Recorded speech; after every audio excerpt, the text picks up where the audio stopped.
Hey, good morning. Good morning. Let me do my usual. So if you are watching the recording, please hashtag replay and let me know that you were here, because my replay squad is off the chain and I appreciate you very much. And if you're watching this on YouTube, make sure you subscribe so you don't miss anything, and leave me a comment. Let me know who you are and where you're from while Facebook is doing its thing and building this audience and letting people know I'm live. I'm going to be sharing this out to a few of my favorite spots. And there we go. So you can forward about, I guess, to about the 1.5 minute mark to get to the content while I am sharing this out. There we go.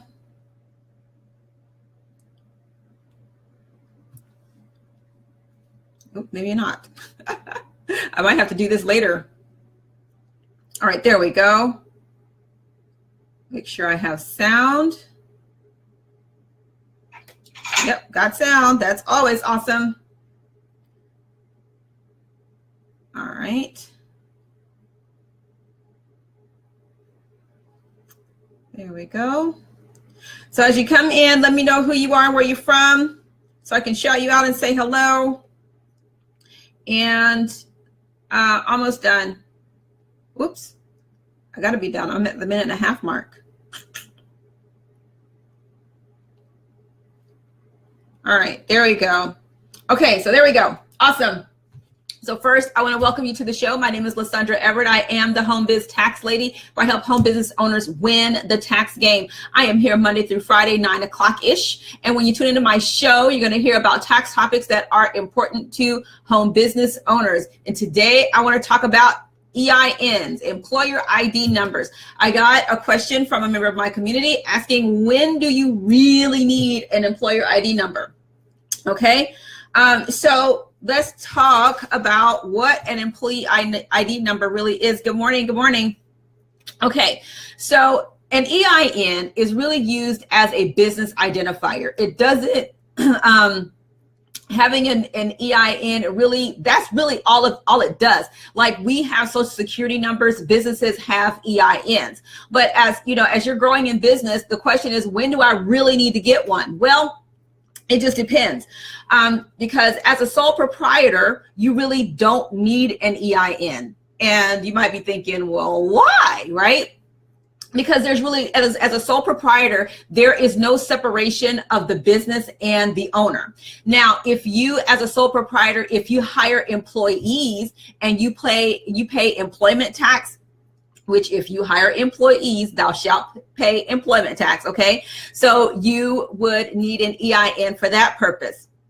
If you also pay for excise tax, alcohol and tobacco and firearms, you will also need an employer identification number. Now, if you also have to withhold taxes for non-resident aliens, that's also another reason. But if you're just getting started in business, like you're really just trying to figure some stuff out, then you really don't need an employer ID number just yet. Now, as we're moving forward, talking about, really establishing your business, to get like a bank account and establish credit for your business, then most people require you to have an employer ID number. So yeah, after you figured some stuff out and you really know what you want to do, then you can move forward with the process. But I think people really put too much weight on this EIN, thinking, oh my gosh, if I don't have one, then, my business is not legitimate or whatever. I'm gonna need for you to let that go, okay? The first thing you need to do when you're just going into business is really make sure that you're honing your skills and that you're that you're starting a business that you really want to be in a year later, right? So to get an EIN is completely free. Go to irs.gov. Now, they'll only issue one per day to a responsible person. A responsible person meaning a person responsible for the business, okay, which is usually the owner or a managing partner or something like that. And once you get the employer ID number, here's something that I think people also don't know. Like, if you get an EIN and you decide I don't need it, Yes, you can close out your EIN. You have to send a letter to the IRS, but the EIN is never reassigned. So if it lays dormant, if you get one and you've had it for 10 years and then you decide to do something with it, okay, great. You don't have to really go through anything. Or if you decide, I don't want to do anything with it, yeah, you can write the letter and close it out. But the one thing that will not happen is that even though you close it out, it still won't be assigned to someone else. So once an EIN is issued, that's done. It's yours. And if you close it out, then it's still yours, right? So the takeaway for the employer ID number is if you have employees, you need an EIN. If you're going to establish a business bank account, business credit, that kind of thing, you need an EIN. But when you're just getting started in business, you really don't need to get one, okay? You need to figure some stuff out first before you go get an EIN and all of that stuff, okay? Now, here's the other thing too. If you get an EIN that is established in, as a sole proprietor or as a single member LLC, understand that a single member LLC, in the eyes of the IRS, you're still a sole proprietor, okay? It's really how you operate the business that sets you apart as, the LLC is having its own identity.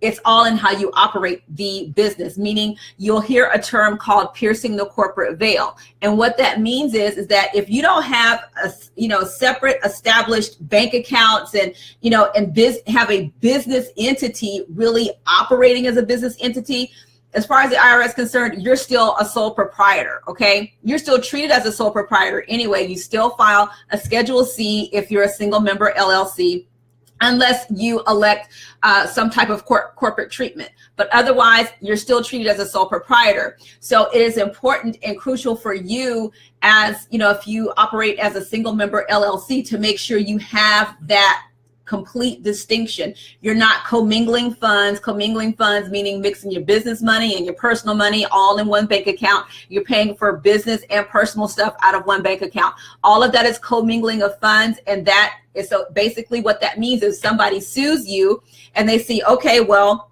she paid for, this cute lipstick, right, out of her business account. That's commingling of funds. You're paying for personal stuff out of your business account, all right? So it's important that you understand that distinction is not just having an LLC that has that limited liability. It's how you actually operate the business, all right? So I hope I cleared that up. But so when you get your, if you establish your LLC, you will need an EIN in order to get your bank accounts and establish business credit. When you hire an employee, you will need an employer ID number so that you can pay employment taxes. Please pay your employment taxes, okay? If you, decide that you're going to operate as a corporation, if you decide, okay, I'm going to go from being a sole proprietor to a C corporation, which I highly discourage, all right, unless you are just, making a whole boatload of money. But if you, decide to operate as a corporation, you need an employer ID number. So again, it's just, the EIN is like the social security number for your business. It's not, you're not considered an illegitimate business. I think people feel like, well, if I'm operating as a sole proprietor, I'm not a legitimate business, and that's not true. There are some very profitable sole proprietors. I don't recommend it, okay? I really don't recommend it, but you absolutely can do that. So I really hope this clears up, whether or not you really need an EIN and when you need one. Now, if you don't know, it doesn't hurt to get one, okay? Really doesn't hurt to get one, and it's free, right? It's not like you're gonna lose anything if you get the EIN. So, when in doubt, get one. But the situations where you absolutely need one is if you are paying employment taxes, if you are operating as a corporation, if you are withholding taxes for a non-resident alien, if you have to pay excise taxes, alcohol taxes, and firearms, okay? And that's it. It was short and sweet and to the point. So